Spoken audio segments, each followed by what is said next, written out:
காலையிலே சிறப்பான சம்பவம் வந்து நடக்கும். என்ன அப்படின்னா, நானே எனக்கு கொஞ்சம் உடம்பு முடியல என்னட்டு நெக்ஸ்ட் ஆர்ட்ஸில் சொல்கிறேன். அதுக்காக சீக்கிரமாக வந்து சமையல் பண்ணிகிட்டு இருந்தேன். கேரட் பீன்ஸ் பொரியல் வைக்கலான்ட்டு கட் பண்ணி வச்சுருந்தேன்.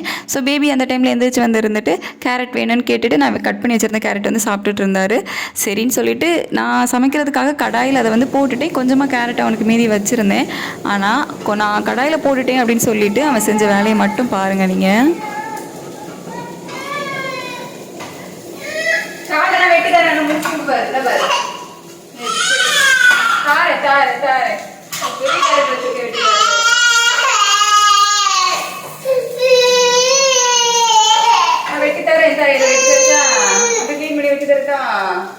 சரியா? ஓகே.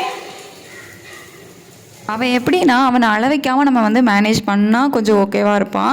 ஏதாவது ஒரு சின்ன விஷயத்தில் நம்ம அவனை திட்டிட்டோம் இல்லை அடிச்சிட்டோம் அப்படின்னா உடனே என்னை வந்து தூக்கி வச்சுக்க சொல்லுவான். அதுவும் எனக்கு உடம்பு முடியாத நேரத்துலலாம் பண்ணானா எனக்கு இன்னுமே கோவம் தான் ஜாஸ்தியாக வரும். ரொம்ப படுத்துவான் இருந்து. அப்புறம் அவனை சமாதானப்படுத்தி அவனை கீழே இறக்கி விடுறதுக்குள்ளே நமக்கு போதும் போதும்னு ஆகிடும். நமக்கு இருக்கிற பொறுமை எல்லாமே வந்து போயிடும்.